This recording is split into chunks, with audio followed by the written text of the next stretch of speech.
여러분, 드디어 오늘 에베소서 마지막 시간입니다. 1년 동안 참 에베소서 때문에 저는 개인적으로 너무나 행복했습니다. 신기하게도 이 에베소서 이 말씀이 제가 이렇게 계획한 거는 절대 아닌데, 다음 주는 이제 찬양 예배 칸타타고, 그 다음 주는 이제 그 성탄절 예배고, 오늘 실제적으로 마지막 시간인데, 오늘 마지막 딱 끝마침 마침 그 인사를 하면서 오늘 마지막 그 말씀이에요. 참 하나님이 함께 하시고 역사하시는 은혜가 참 크다, 또 귀하다, 또 신비롭다, 이런 생각을 하게 됩니다. 여러분, 에베소서 마지막 시간이니까 한번 뭐 지난 1년 동안 어떤 분들은 쭉 뭐 한 번도 빼지 않고 다 들으신 분도 계시고, 뭐 뜨문뜨문 들으신 분도 계시겠지만, 한번 머릿속에 에베소서를 좀 이렇게 크게 한번 그려보고 생각해보면서 오늘 말씀을 정리해보면 좋을 것 같습니다. 에베소서 정말 온 우주를 아우르는 하나님 창조하신 이 세계, 또 온 우주를 아우르는 그 엄청난 스케일로 우리에게 주어진 그런 서신서, 편지죠. 그리고 하나님의 이 독특하신 방법으로, 특별히 이제 바울을 통해서 다른 서신들과 차별되는 특별한 스타일로 우리에게 전해진 그런 서신서입니다. 그렇기 때문에 더 그 우리의 마음을 이렇게 확 또 집중할 수 있고, 정말 뭐 재미있게 또 즐겁게, 또 한편으로는 큰 도전 가운데 우리가 말씀을 볼 수 있습니다. 에베소서는 바울 서신들 중에서도 특별히 옥중 서신으로 분류되어지는 그러한 편지입니다. 바울이 감옥에 갇힌 채로 에베소에 있는 성도들에게 편지를 하지요. 하나님께서 어떻게 우리를 부르셨고, 죄인들 가운데 어떻게 우리를 부르셨고, 또 에베소, 이 아르테미스죠, 아데미가, 이 여신이 다스리고 지배하는 도시, 이 에베소에 우리를 어떤 사명을 가지고 우리를 보내셨는가, 이런 주제로 말씀을 전해주고 있습니다. 그러니까 부르신 것과 우리를 보내신 것, 소명과 사명에 대한 말씀이죠. 그것을 분명하게 우리에게 전해주시면서, 그 부르심과 보내심 이야기는 결국 교회잖아요. 교회 이야기잖아요. 어떻게 우리를 교회되게 하셨는가. 그래서 에베소서의 별명 중에 하나가 교회 서신이다, 이런 이야기도 하게 되는 것입니다. 성부 하나님의 예정, 그리고 성자 예수님의 속량, 그리고 성령 하나님의 인치심, 이러한 하나님의 역사를 통해서 우리를 불러주셨어요. 그래서 우리가 그 놀라운 은혜로 구원을 받은 것이죠. 그리고 그 구원받은 우리들, 성도들, 그것을 교회로 이루시고, 예수 그리스도의 한 몸 된 교회로 이루시고, 에베소라는 지역으로 보내주셨다, 사명을 가지고. 그래서 에베소로 보내심을 받은 교회는 그곳에서 하나님의 영광을 나타내야 된다, 그리스도로 옷 입고 그리스도의 향기를 바라는 삶을 살아야 된다. 그 삶을 위해서 영적 전쟁이 피할 수 없고, 영적 전쟁은 피할 수 없고, 그러니 그리스도의 군사들은 하나님의 전신갑주를 입고 담대히 나아가서 싸워 승리할 것을 우리에게 말씀해주고 있습니다. 그것이 우리의 성도들의, 저와 여러분들의 사명인 것이죠. 에베소 성도들에게 주신 이 소명과 사명이 오늘 우리에게도 똑같이 주어집니다. 똑같아요. 하나님의 부르심으로 우리가 그리스도인이 되었죠. 그리고 하나님께서는 오늘도 우리를 에베소로 보내십니다. 21세기를 사는 저와 여러분들, 우리의 삶의 자리는 영적 에베소와 같습니다. 아르테미스 여신이 통치하고 지배하던 도시, 지금은 그 뭐 아르테미스뿐만 아니라 수많은 영적인 우상들이, 다른 이단 사상들이 판을 치는 수많은 것들이, 수많은 우상들이 우리 삶 속에 존재하고 또 지배하는, 거기에 영향을 받는 이 영적 에베소, 우리의 삶의 자리로 우리를 보내주시는 거예요. 그래서 우리의 사명 또한 당시 에베소 성도들과 다를 것이 하나도 없습니다. 그 영적 에베소, 우리의 삶의 자리에서 하나님의 영광을 나타내고 복음을 전하면서 정말 수없이 많은 사람들, 어둠 가운데 그 악함 속에 거하고 있는 사람들을 정말 하나님의 자녀로 불러내는 것이죠. 우리의 삶을 통해서 그렇게 하나님 나라를 선포하고 전하고 그리스도 향기를 바라고, 우리가 많이들 하는 얘기로 정말 주님 안에서 선한 영향력을 드러내는 그런 사람이 되는 것이죠. 우리는 참으로 이 험악한 세상을 살아갑니다. 이 영적 에베소죠. 이 험악한 세상 속에 치열하게 경쟁하지 않으면 살아갈 수 없는 시대를 우리는 살고 있어요. 그렇기 때문에 때로는 우리의 세상, 우리가 살아가는 이 삶의 현장이 감옥처럼 느껴질 때가 있어요. 바울이 지금 감옥에 갇혀 있는 것 같은 그런 느낌을 받을 때가 있습니다. 늘 우리는 뭔가에 매여 살지요. 여기 많은 학생들 많이 계신데, 학생들은 늘 학업에 매여 삽니다. 요즘 파이널이죠. 더 힘들고 어렵고 잠도 못 자고,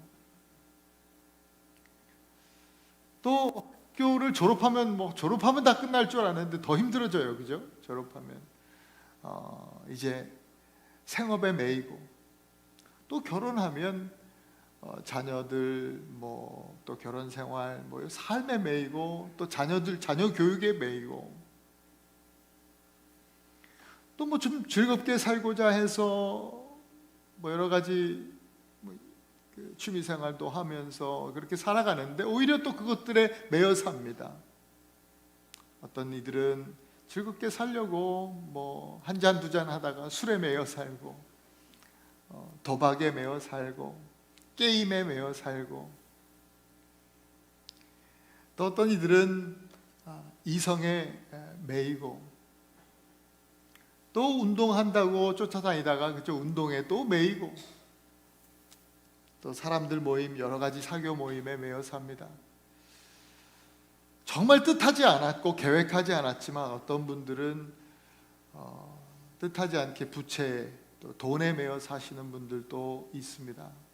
그리고 어떤 분들은 참으로 안타깝게도 어쩔 수 없는 질병에 매여 사시는 분들 계십니다. 그리고 얽히고 설킨 그 인간관계들 속에 참 고통스러워 하시는 분들 또한 있습니다. 이 모든 것들이 매임이죠.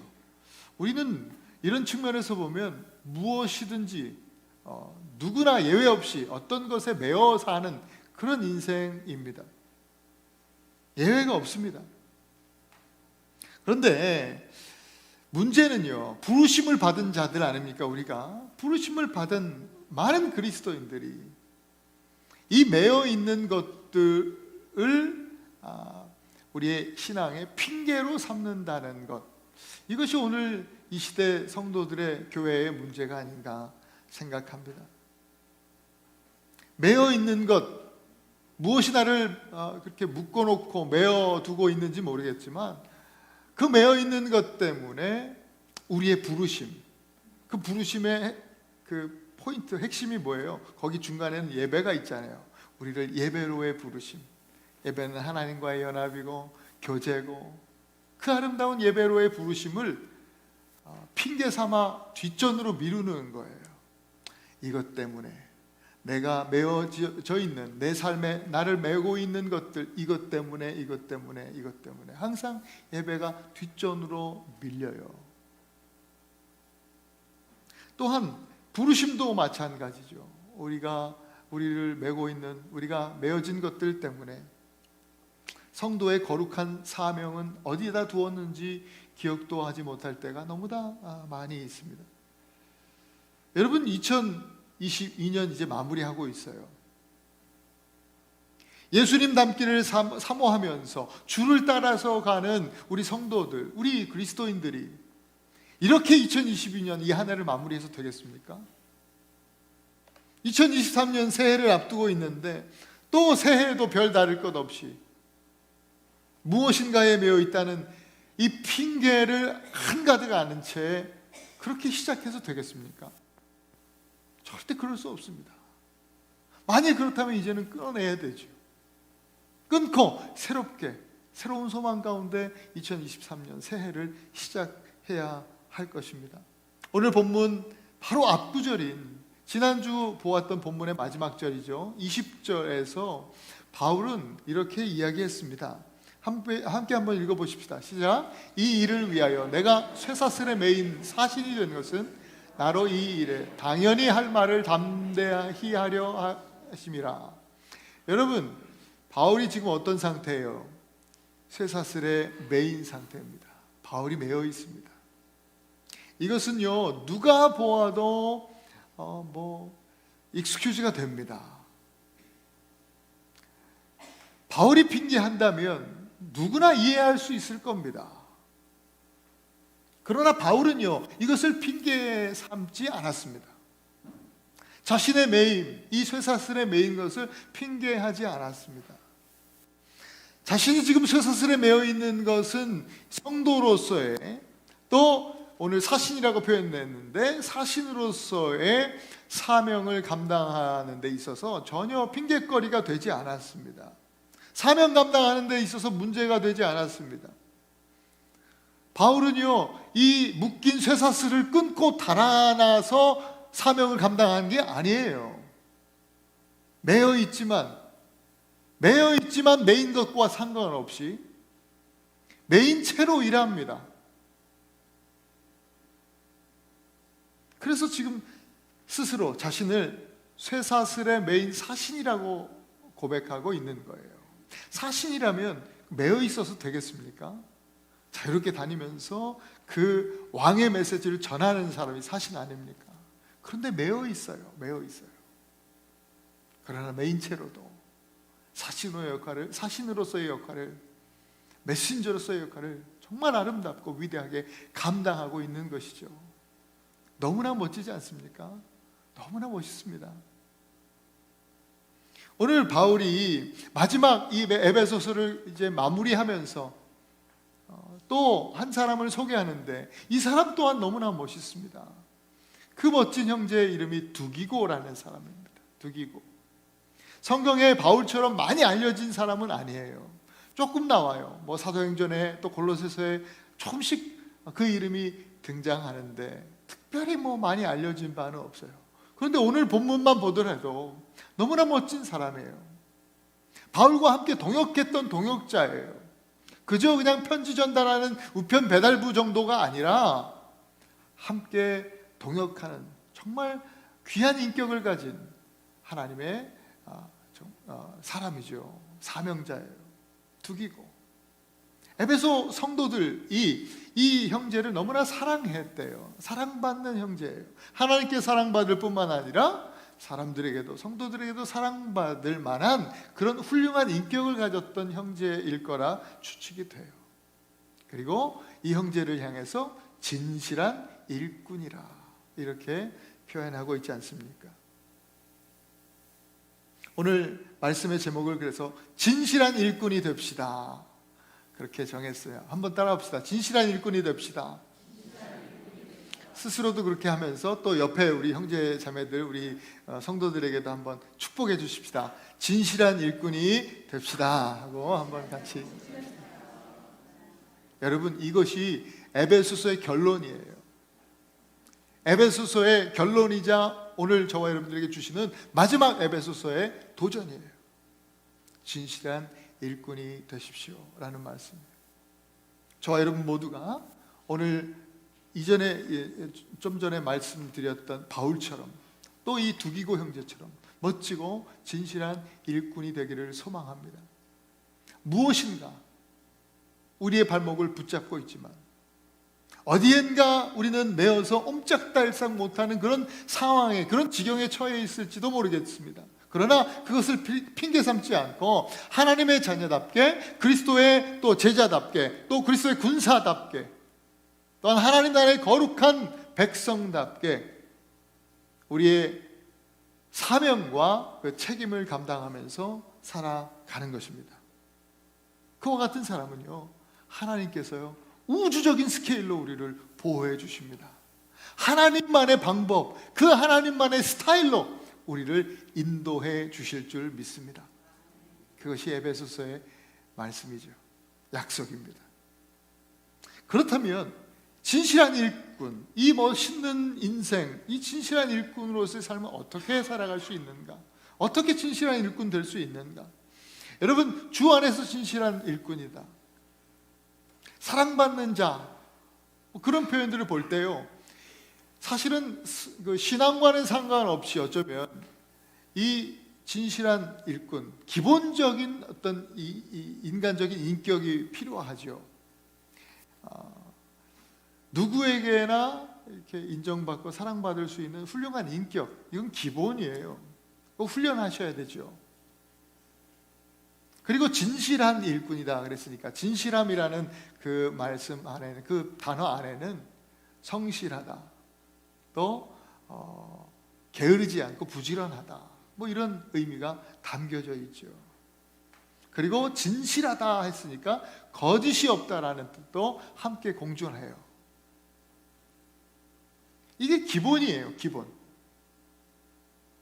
그래서 우리는요 늘 거짓과 싸워야 하죠. 진실한 일꾼 되려면 거짓과 이 영적 싸움을 벌여야 돼요. 거짓이라고 하는 건 성경에서 원수 마귀, 거짓의 아비다 그랬어요. 거짓은 이 마귀의 다른 이름이에요. 그러니까 우리가 거짓을 몰아내고 늘 진실하기를 위해서 힘쓰는 삶은 마귀를 대적하는 삶이죠. 우리가 믿음으로 마귀를 대적할 때 마귀가 너희를 피하리라 약속해 주셨어요. 여러분, 날마다 거짓과 대적하시면서 진실한 삶을 살아내실 수 있기를 축복합니다. 하나님의 전신갑주 입고 이렇게 싸워야 되는 거예요. 또 진실함은 성실함의 뜻이라고 그랬잖아요. 성실함의 의미가 있다 그랬잖아요. 게으르지 않은 것이죠. 나태하지 않은 것이죠. 우리 성도들은 기본적으로 이거 훈련해야 돼요. 부지런함, 나태하지 않는 것. 그 기드온과 300용사, 여러분, 하나님의 놀라운 기적을 맛보았던 기드온과 300용사들, 미디안의 13만 5천 명과 싸워서 승리했던 그 기드온의 300용사들, 성경을 여러분 보시면요 모두가 다 부지런한 사람들이었어요. 그들은 아침에 일찍 일어났어요.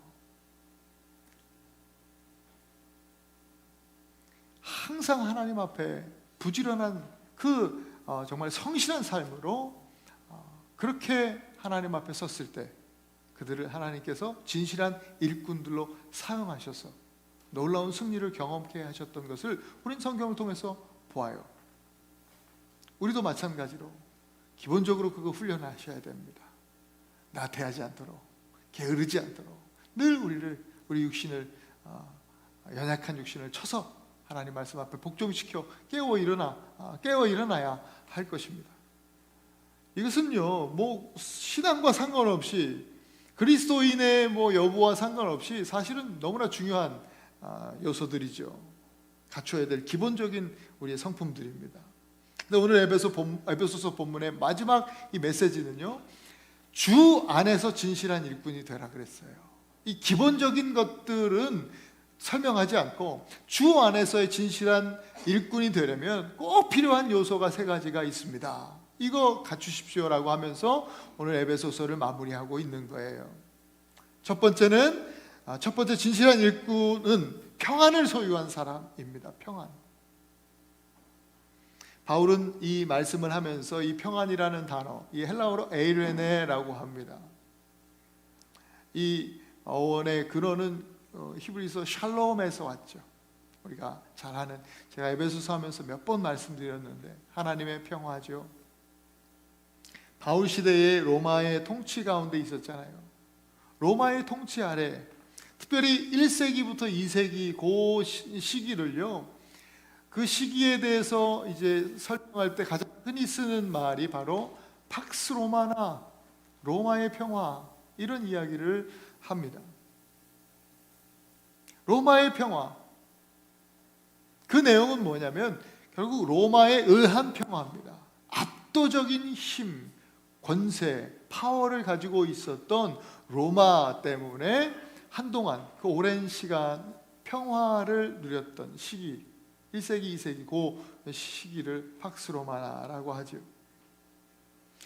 누구도 감히 그 압도적인 힘을 가진, 군사력을 가진 로마에 대항하려고 하지 않았습니다. 그냥 가만히 있는 것이 좋은 거예요. 그래야 평화가 이루어지니까. 눈치 보면서 그냥 있는 것이죠. 세상에서 말하는 평화는 이런 거예요. 지금도 다르지 않습니다.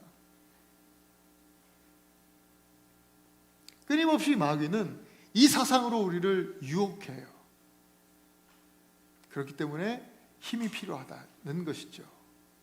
능력이 필요하다는 거예요. 네가 힘이 있어야 다른 사람이 안 건든다. 네가 힘이 있어야 평안한 삶.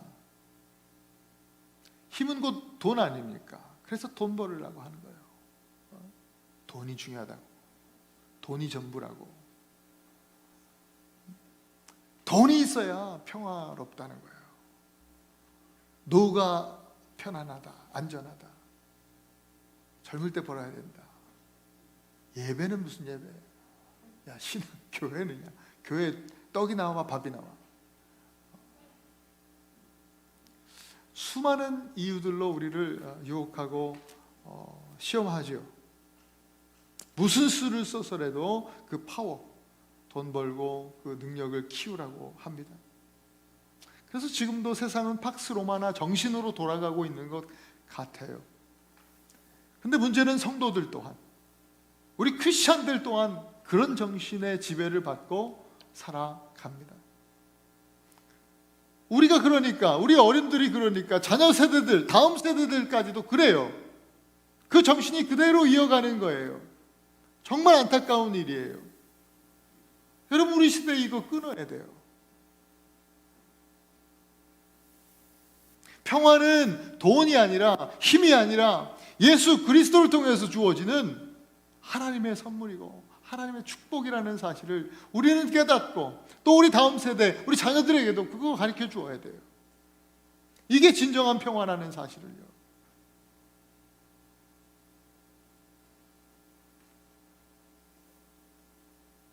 여러분, 평화의 반대말이 불화 아닙니까? 이 불화의 본질은 하나님과 불통에 있죠. 하나님과의 단절에 있습니다. 그런데 예수님께서 십자가를 지실 때, 지난주도 말씀드렸지만 이 휘장, 성소와 지성소 사이에 휘장이 찢어졌어요. 그러면서 지성소, 하나님이 계신 것과 성소, 인간의 자리가 열린 거예요. 단절돼 막혀있던 곳이 이제 하나로 연결됐죠. 상징적인 것이죠. 예수님의 십자가를 통해서 정말 하나님과 우리 사이에 막힌 담이 무너지고 길이 열렸어요. 믿음으로 우리는 하나님께 나아갈 수 있게 된 거예요. 하나님과 불화한 우리가 예수님의 십자가 사건으로 인해서 하나님과 평화하게 된 것이에요. 거기서부터 진정한 평화가 시작해요. 하나님과 불화의 시대가 끝나고 평화의 시대가 왔다, 성경은 우리에게 선포하고 있어요. 바울은요, 이 에베소서 지금 결론이잖아요. 그러니까 이미 이 결론의 이야기를 딱 집어서 얘기하면서 사실은 이미 이전에 했던 이야기를 다시 딱 그 평화의 이야기를, 이 정점을 찍어주시는 거예요. 2장에서 이 얘기를 확실하게 선포했었는데요, 2장 14절부터 17절이에요. 제가 읽겠습니다. 그는 우리의 화평이신지라 둘로 하나를 만드사 원수된 것 곧 중간에 막힌 담을 자기 육체로 하시고 법조문으로 된 계명의 율법을 폐하셨으니 이는 둘로 자기 안에서 한 새 사람을 지어 화평하게 하시고 또 십자가로 이 둘을 한 몸으로 하나님과 화목하게 하려 하심이라. 원수된 것을 십자가로 소멸하시고 또 오셔서 먼 데 있는 너희에게 평안을 전하시고 가까운 데 있는 자들에게 평안을 전하셨으니. 한 세 사람, 예수 그리스도입니다. 예수님께서요, 하나님과 우리와의 수직적 평화를 이루어 주신 분이다, 이 말씀이죠. 그것은 물론이고 또 그리스도 안에 있는 모든 형제 자매들, 인간과 인간 사이의 모든 관계의 수평적 평화도 이루셨다라고 하는 메시지예요. 이 복된 소식을 듣고 또 믿는 우리들에게는 세상을 지배하고 있던 그 팍스로마의 정신, 이것을 끊고 이제는 예수 그리스도의 십자가 복음의 정신, 이것을 가지고 또 새롭게 우리의 삶을 시작해야 되는 것이죠. 그게 성도예요. 그게 크리스찬이에요. 우리가 먼저 그렇게 살고 우리 자녀들에게도 그 정신을 심어줘야 되죠. 예수 그리스도 복음의 정신을, 돈과 힘이 지배하는 가짜 평화가 아니라 예수 그리스도의 통치 아래서 하나님의 다스림 가운데서 우리가 영원히 누리게 될 진정한 평화, 이것을 가르쳐 줘야 돼요. 우리가 그래서 그 평화 가운데 진실한 일꾼이 되면 물론이요, 우리 자녀들 또한 우리 부모 세대보다 더 위대한 정말 진실된 일꾼으로 살아갈 수 있도록 그렇게 가르쳐 주어야죠. 그것이 바로 저와 여러분들의 사명인 것입니다. 여러분, 다른 것들은 좀 놓아도 됩니다. 놓쳐도 됩니다. 대단히 큰일이 일어나지 않습니다. 그러나 우리 성도들은 십자가 놓치면 큰일입니다. 이거 안 됩니다. 십자가 없이는 평안도 없기 때문입니다. 십자가를 붙드는 사람은요, 하나님이 다스려 주세요. 하나님의 평화, 샬롬은 하나님의 통치 아래서 주어지는 은혜예요. 축복입니다. 우리 교회, 저와 여러분 모두가 날마다 예수 그리스도의 십자가 복음을 붙들고 참된 평화 가운데 진실된 일꾼으로 세워지는 그런 은혜가 있기를 간절히 축원합니다. 두 번째, 진실한 일꾼은요, 사랑을 소유한 사람입니다. 사랑을 소유한 사람. 그런데 오늘 본문에는 믿음을 겸한 사랑이라 그렇게 말씀하고 있어요. 겸하다라는 말만 보면 믿음과 사랑이 동시에 이렇게 나란히 있는 것을 우리가 이미지화 시킬 수 있죠. 믿음과 사랑을 같이 가져라, 이런 뜻으로 보여집니다.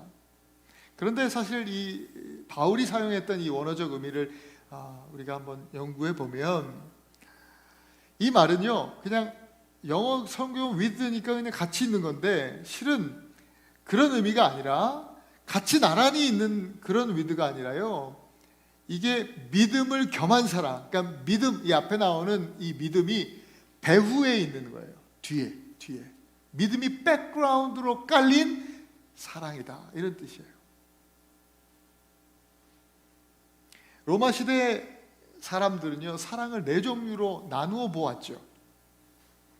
이것도 에베소서 하면서 한번 언급했어요. 어떤 것이죠? 남녀 간에 이 말랑말랑하고 이 가슴이 그냥 두근두근, 심장이 들어왔다 나갔다 하는 그런 이성 간의 사랑을 뭐라 그래요? 에로스라 하죠. 에로스, 육체적인 사랑, 또 이성 간의 사랑, 통칭해서 에로스라고 합니다. 또한 이 친구들끼리의 우정, 의리, 이런 거 필리아라고 합니다. 친구들 간의 사랑이죠. 또 피가 나누어진 그 혈연에 의한 사랑, 특히 부모와 자식 간의 사랑, 그 스토르게라고 합니다. 그리고 나머지 하나는 뭐예요? 아가페. 여러분 잘 아시는 아가페, 완전한 사랑입니다.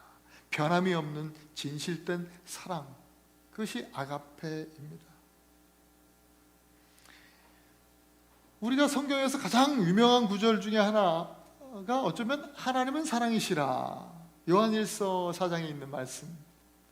요한이 사용한 하나님은 사랑이시라, 그 사랑이라는 단어가 뭐겠어요? 아가페입니다. 그러면 오늘 본문에서 바울이 얘기하고 있는 사랑은 믿음을 겸한 사랑은 어떤 사랑일까요? 이 역시 아가페입니다. 바울은 본문에 아가페라고 이야기를 쓰면서 분명히 하고 있어요. 이것을, 이 사랑을 가져야 한다. 근데 이 아가페는 우리가 도달할 수 없는 사랑이거든요. 우리의 힘과 노력으로 가질 수 없는 사랑이에요. 그래서 믿음을 겸한 사랑이라고 하는 거예요. 믿음이 백그라운드가 된다, 되어야 한다는 거죠. 하나님을 믿으면, 우리가 하나님을 믿을 때 사랑이신 아가페, 완전한 사랑이신 하나님께서 우리에게 오세요. 우리에게 임하세요. 그래서 하나님을 향한 사랑, 이 믿음이 중요한 거죠. 믿음을 경험한 사람. 신앙생활에서 믿음이 중요한 거잖아요. 믿음으로 구원받는 거잖아요. 수많은 사람들이요, 자신을 믿든지 아니면 자기보다 최소한 능력이 좀 뛰어난 많은 큰 사람을 신뢰하면서 살아가든지 그렇게 삽니다. 근데요, 성경은요, 어떤 사람이든, 자신을 포함한 이 세상의 어떤 사람이든 사람은 믿음의 대상이 아니라고 말씀합니다. 사람은 사랑의 대상이죠.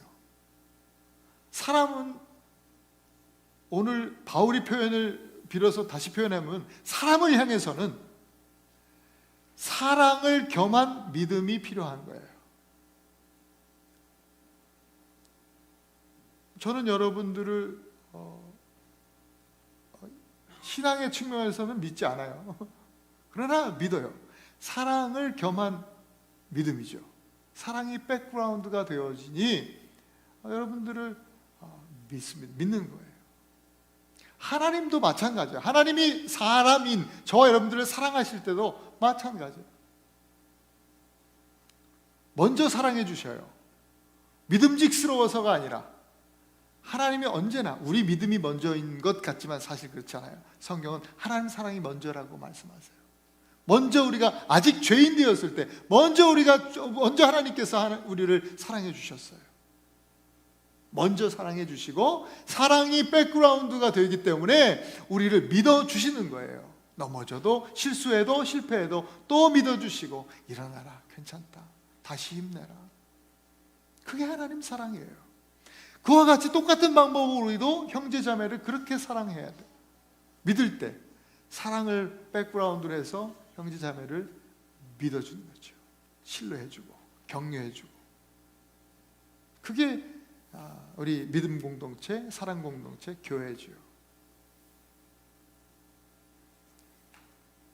진리의 일꾼은요, 우선적으로 그래서 하나님을 잘 믿어야 돼요.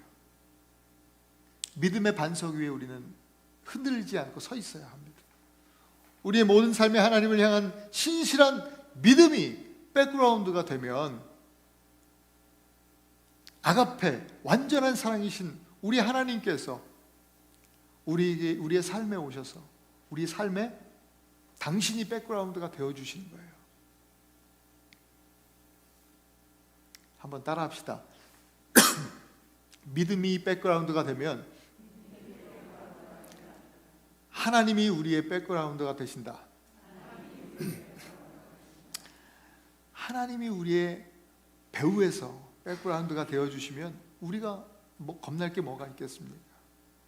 담대하게 승리할 수 있는 것이죠.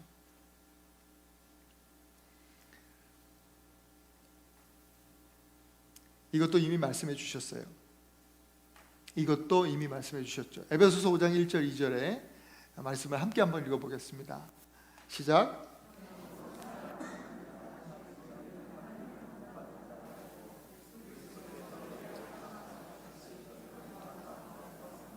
아멘. 사랑하는 우리 한인교회 성도 여러분, 우리 모두 정말 믿음을 겸한 사랑을 가지고 주님의 몸된 교회를 함께 세워가는 그런 진실한 일꾼이 되기를 간절히 축원합니다.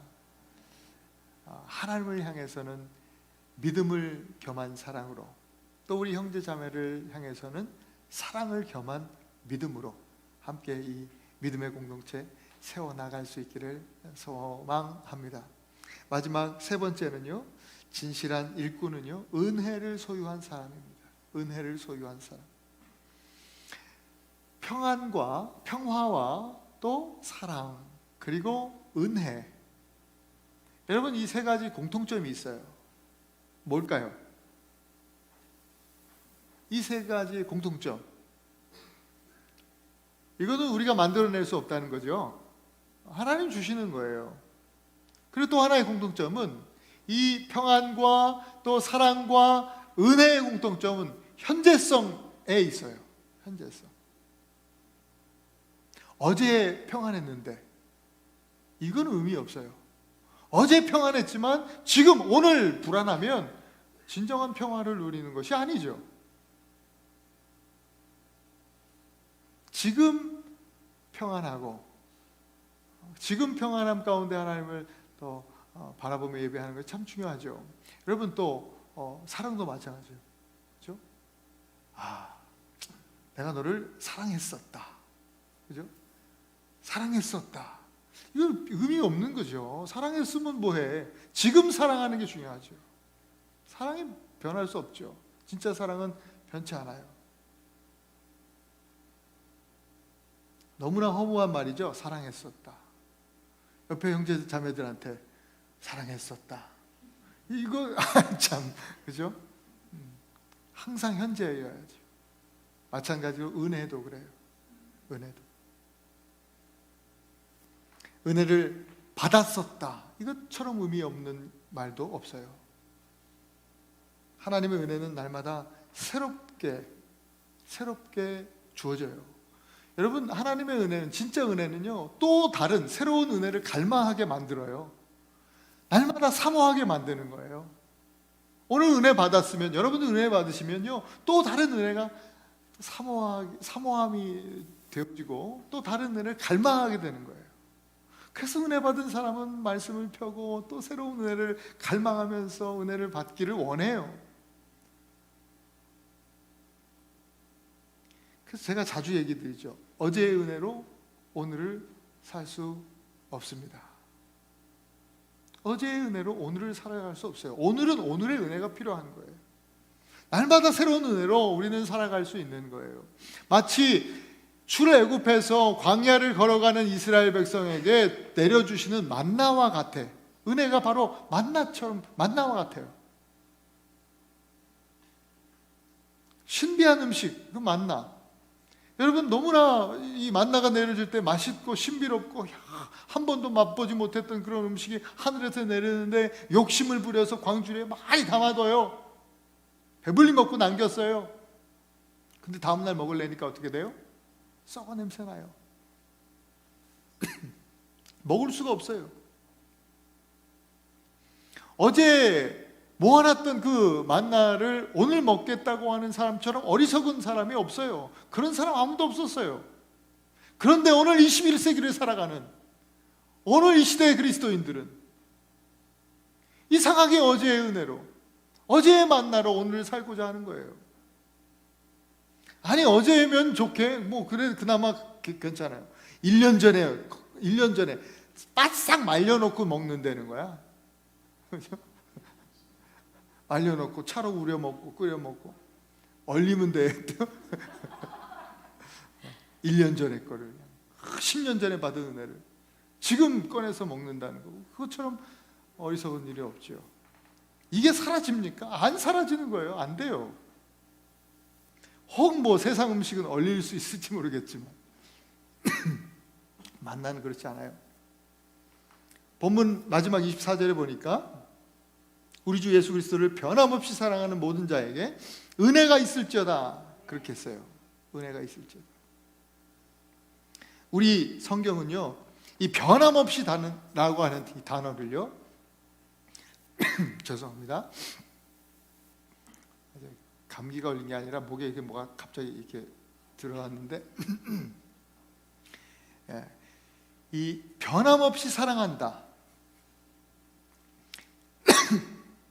이 변함없이를 사랑을 수식하고 있는 단어로 사용하잖아요. 우리 말로 번역해 낼 때.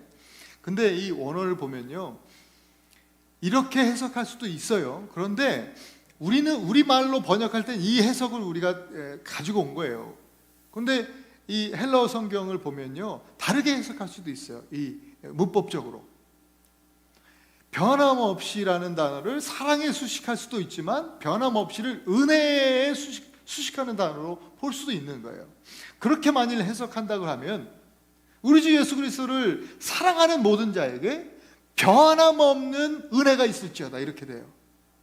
변함없는 은혜. 이 변함없는이라고 하는 단어가 영원한, 불멸의 뭐 이런 뜻이에요. 다시 말하면 날마다 새로운, 이런 뜻이에요. 이 진실한 종들, 진실한 일꾼들에게 날마다 새로운 은혜가 있을지어다 라고 하는 거예요. 우리에게 날마다 새로운 은혜가 필요하다.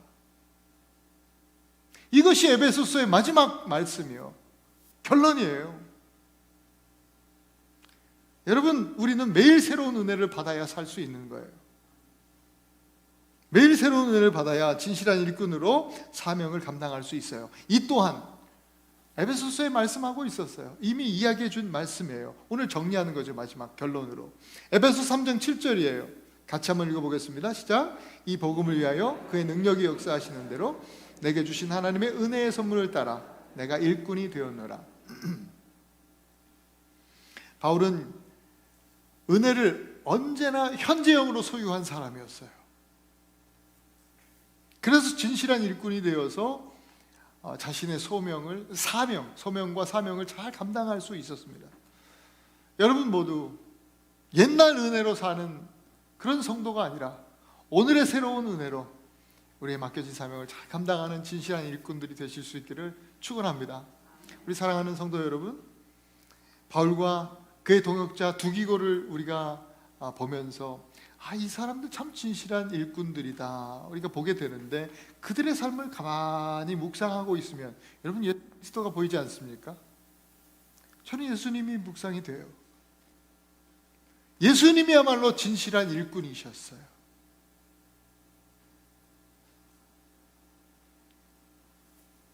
예수님은요, 십자가 앞에서도 평안하셨어요. 단 한 번도 예수님은 어떤 상황 속에서도 불안해하신 적이 없어요. 항상 평화가 그와 함께 하셨고요. 예수님은 날마다 사랑하셨어요. 먼저 사랑하셨죠. 또 예수님은 날마다 넘치는 은혜가 있으셨어요.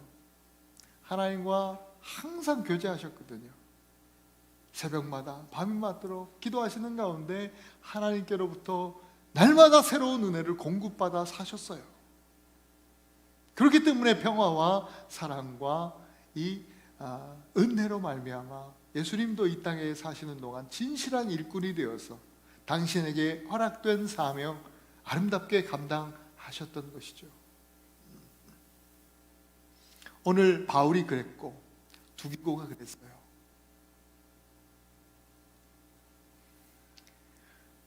에베소서는 이제 예수님을 본받아 살기를 원하는 저와 여러분들에게 마지막 이 끝인사를 하면서 우리에게 이와 같이 도전하고 있는 거예요. 진실한 일꾼이 되라고.